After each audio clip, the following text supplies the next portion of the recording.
स्वागत है मेरे प्यारे मित्रों। तो आप लोगों को चेस और रूल की कहानी कैसा लग रहा है मुझे कमेंट में ज़रूर बताना।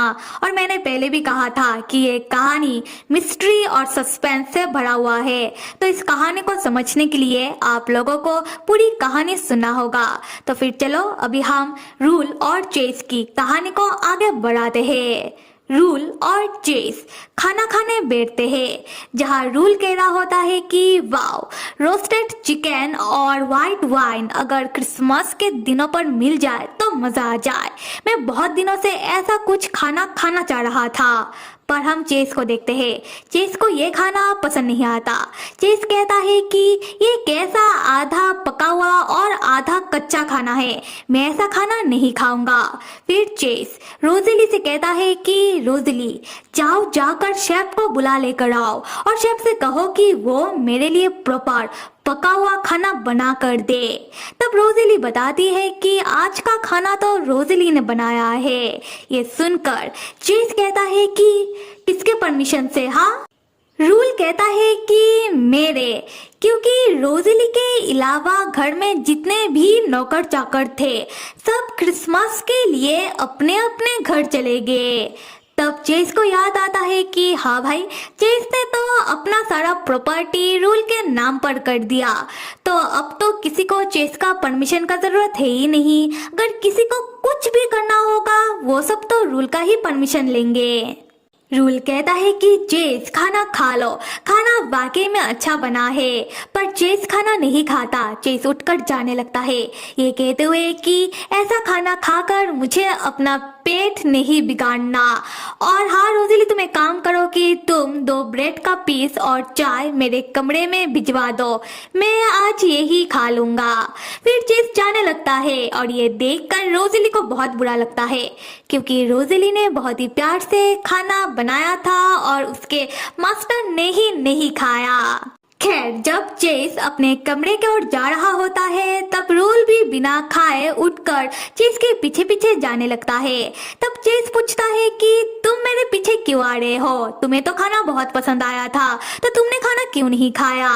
रूल कहता है कि चेस, तुमने खाना नहीं खाया तो मैं कैसे खाना खा लूं? चेस तब अपने मन में सोचने लगता है कि 4 दिन पहले रूल ने चेस को चेस की पास्ट के बारे में बताया था कि कैसे चेस ने बार बार मोडिटेट का इस्तेमाल करके अपनी पूरी याददाश्त को मिटा दिया था।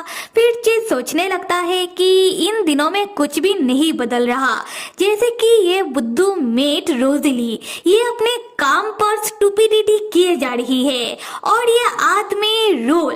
उसी वक्त रूल चेस को अपने हाथों से पकड़ के रोकता है, क्योंकि चेस अभी सोचते हुए सीढ़ियों से गिरने वाला होता है। रूल तब मुस्कुराते हुए चेस से कहता है कि चेस, तुम थोड़ा देखकर चला करो। चेस तब चौंक जाता है। फिर चेस अपने मन में कहता है कि हाँ, ये आदमी रूल मेरा लवर होने का एक्ट कितने अच्छे तरीके से किए जा रहा है। अगले सीन पर हम चेस और रूल को चेस के कमरे में देखते हैं, जहाँ चेस अपने कमरे में चाय, ब्रेड और केक खा रहा होता है और रोज़ेली चेस के कमरे से बाहर दरवाजे के पास आकर खड़ी हो जाती है। तब चेस रोज़ेली के बारे में ही रूल से बात कर रहा होता है। चेस कहता है कि रूल, अगर त्योहार के लिए सब अपने अपने घर चले गए तो फिर रोज़ेली क्यों नहीं गई? तब रूल कहता है कि घर का देखभाल करने के लिए हमें एटलीस्ट एक नौकर या फिर नौकरानी का तो जरूरत है ही।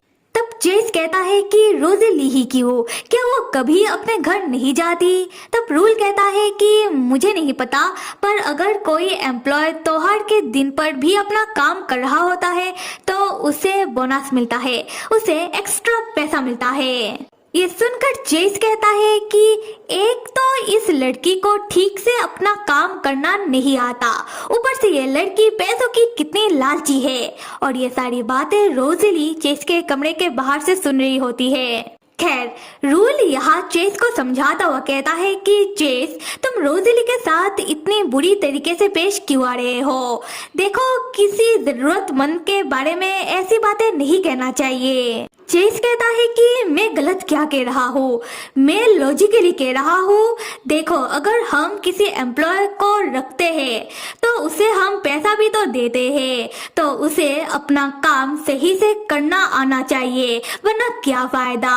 और इसे तो रिस्पॉन्सिबिलिटी कहते हैं। तब रूल कहता है कि तुम सही कह रहे हो, पर चेस कहता है कि तुम अपना पर अपने पास रखो। और देखो, मैं तुम्हारी तरह सारे नौकर चाकर को अपने सर में बिठा नहीं सकता। तुम्हें इस घर के नौकर चाकर के ऊपर थोड़ा ध्यान देना चाहिए। मैं तो कहता हूँ कि अगर कोई नौकर चाकर गलती करता है तो उसका पैसा काट लेना चाहिए। पर रूल, तुम तो किसी के ऊपर ध्यान दोगे नहीं, क्योंकि तुम्हारा तो सारा ध्यान मेरे ऊपर होता है कि कैसे मेरे पीठ पीछे मेरे ही खिलाफ षड्यंत्र किया जाए, कैसे मेरे ऊपर नजर रखा जाए। तुम्हें क्या लगता है कि मुझे ये सारी बातें समझ नहीं आता? देखो मिस्टर रिप्रेजेंटेटिव, तुम्हें क्या लगता है कि मैं तुम्हारा कोई औरत हूँ? तब रूल हंसते हुए कहता है कि तुम मेरे औरत क्यों होगे, तुम तो मेरे मर्द हो।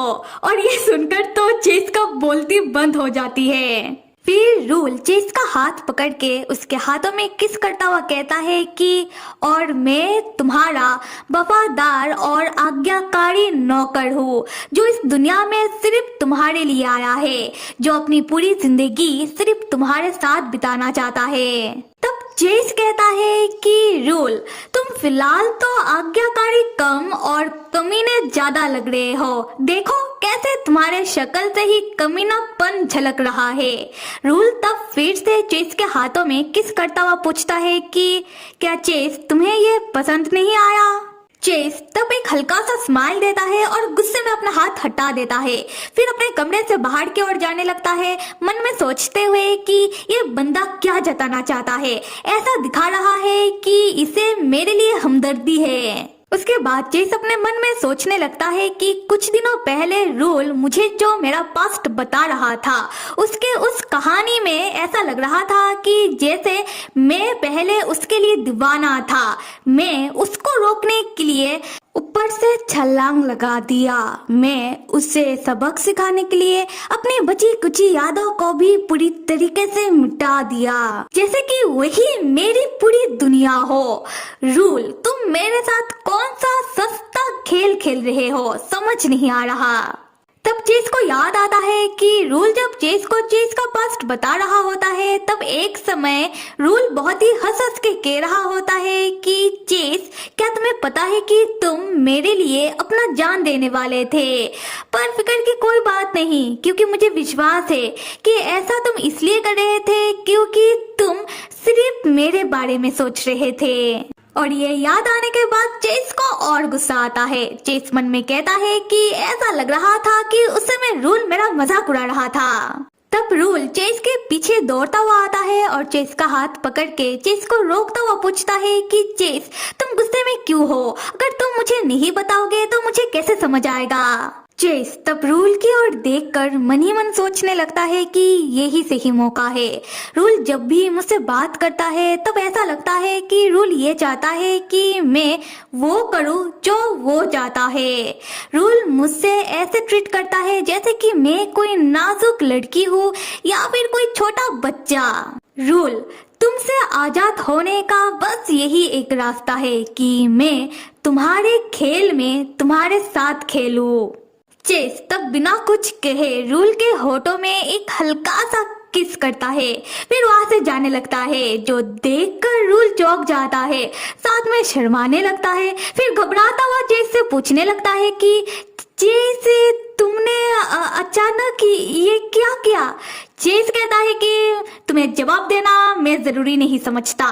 फिर चेस वहां से जा रहा होता है तो रूल मुस्कुराता हुआ चेस के पीछे पीछे आने लगता है, ये कहते हुए कि ठीक है। यहाँ से सीन शिफ्ट होता है और अभी दिखाया जा रहा है कि टीवी पर चेस का एक पुराना इंटरव्यू चल रहा होता है, जहाँ रिपोर्टर चेस से बहुत सारे सवाल पूछ रहे होते हैं, जैसे कि चेस की बॉन्ड कंपनी को लेकर, चेस के कामयाबी को लेकर। और आखिर में रिपोर्टर चेस से पूछते हैं कि चेस ने एक बार बताया था कि चेस के रिसर्च से इस दुनिया को भगवान का दुनिया बनाया जा सकता है।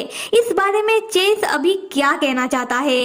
ये सवाल सुनकर चेस पहले तो खामोश हो जाता है, फिर एक फेक स्माइल करता हुआ कहता है कि मैं क्या कहूँ, मैं क्या सोचता हूँ ये फिलहाल जरूरी नहीं है। जरूरी ये है कि देखो, हम भगवान तो नहीं बन सकते, पर हम साइंस और टेक्नोलॉजी से इस दुनिया को भगवान का दुनिया बना सकते हैं।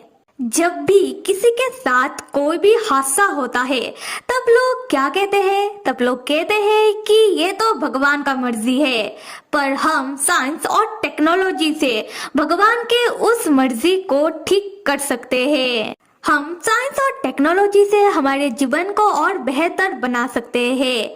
और अगर मेरे रिसर्च से एक भी इंसान के मुंह में मुस्कुराहट आता है तो ये मेरे लिए बहुत होगा। मैं मेरा रिसर्च सिर्फ और सिर्फ लोगों की भलाई के लिए कर रहा हूँ। फिर चेस रिपोर्टर के साथ बहुत सारी डिप्लोमेटिक बातें करने लगता है, जो सुनकर अभी का जो चेस होता है वो अपने टीवी का साउंड कम कर रहा होता है। चेस कहता है कि कितनी बनावटी बातें हैं, क्या टीवी पर सच में मैं ही हूँ? अरे कहीं मैं पी पाकर उसमें बात तो नहीं कर रहा था? तब रूल कहता है कि नहीं, तुम पी पाकर बात नहीं कर रहे थे, और बिजनेस में लोग ऐसे ही बात करते हैं। पर चेस टीवी में अपना इंटरव्यू देखकर खुद के ऊपर ही उसे गुस्सा रहा होता है। चेस तब जोर जोर से रिमोट को दबाने लगता है। रूल तब चेस के हाथों से रिमोट लेता हुआ कहता है कि चेस, बिजनेस वर्ल्ड में तुम्हें क्राउन प्रिंस कहा जाता था और तुम्हारा ये निकनेम ऐसे ही नहीं पड़ा था। तुम ब्राउन कंपनी के एक लौते उत्तराधिकारी हो।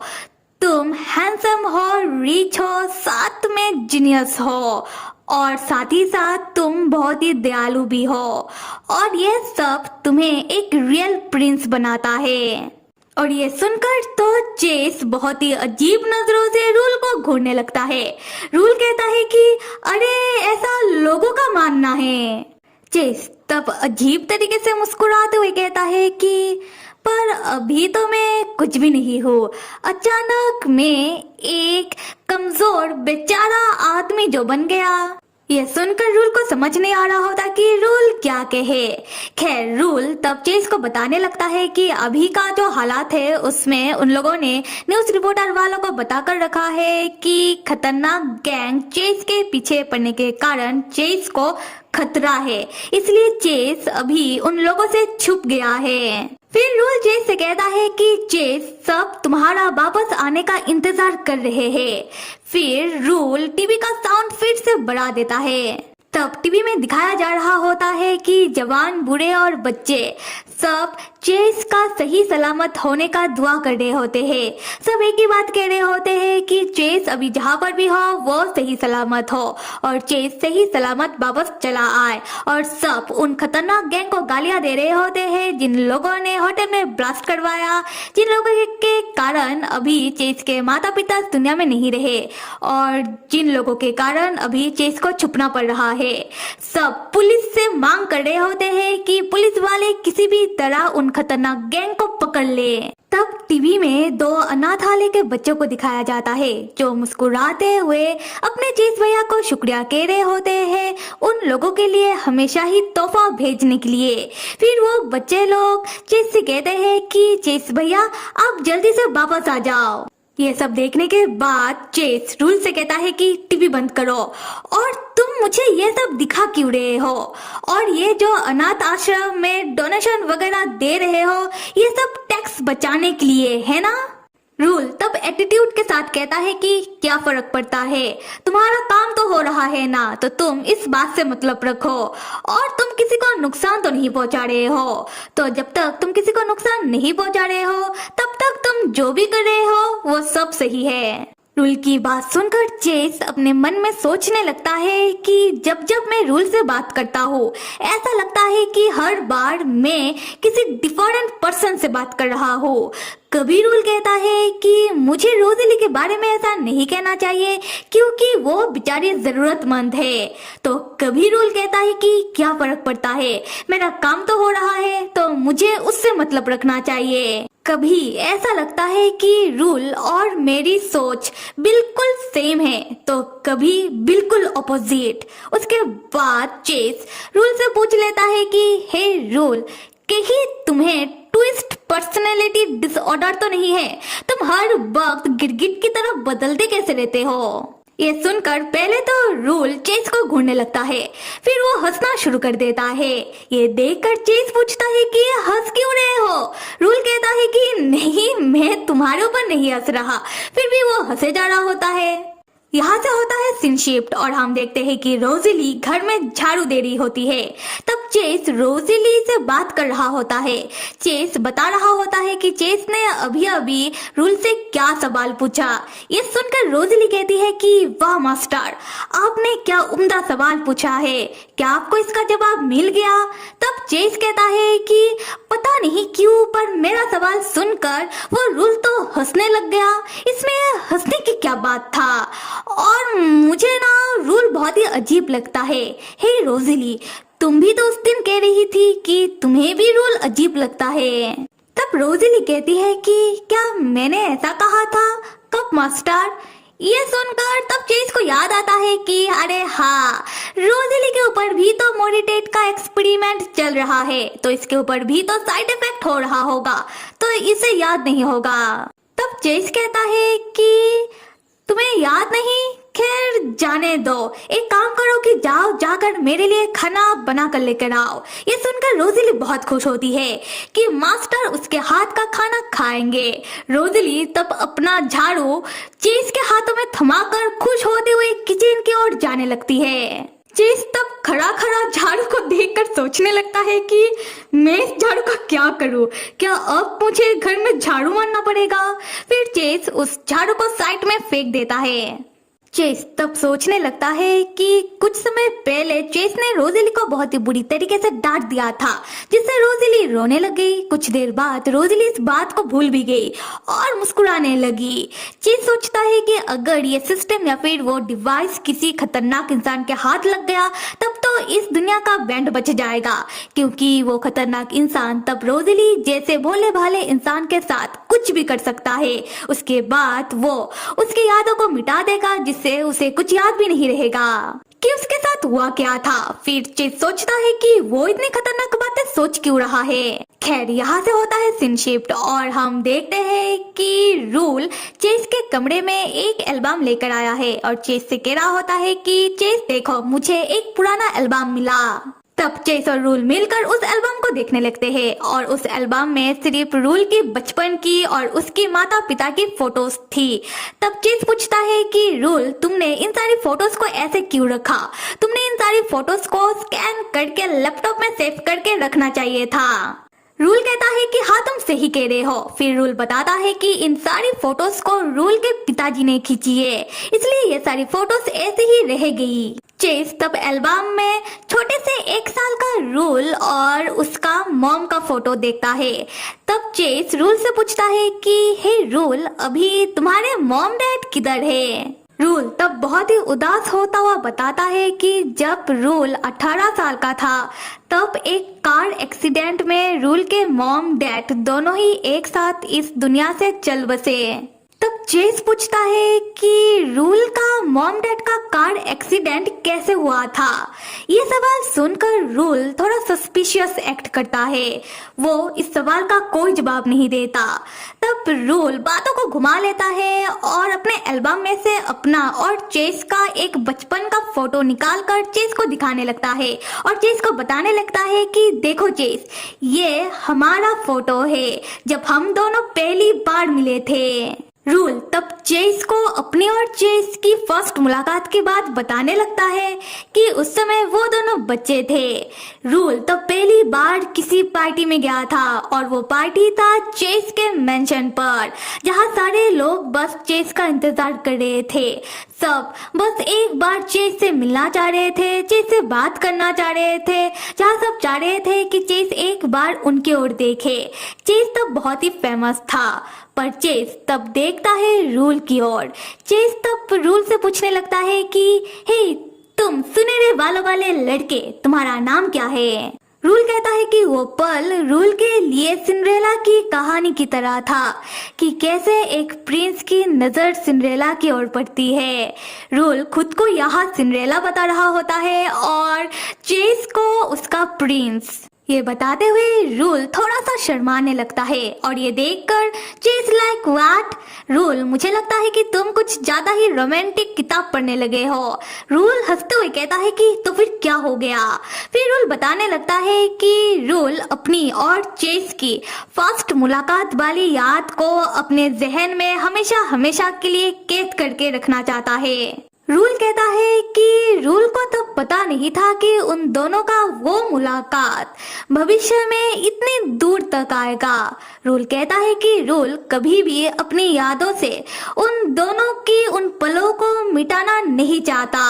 चेस रूल से कहता है कि रूल, मुझे कभी कभार शक होता है कि तुम्हारे बातों के पीछे का मतलब कुछ और ही होता है, नहीं? तो फिर मेरे प्यारे मित्रों, अगर मेरा एक्सप्लेनेशन पसंद आ रहा है तो आप सब लाइक करो, सब्सक्राइब करो और कमेंट करके मुझे बताओ। Till then stay with me and see you.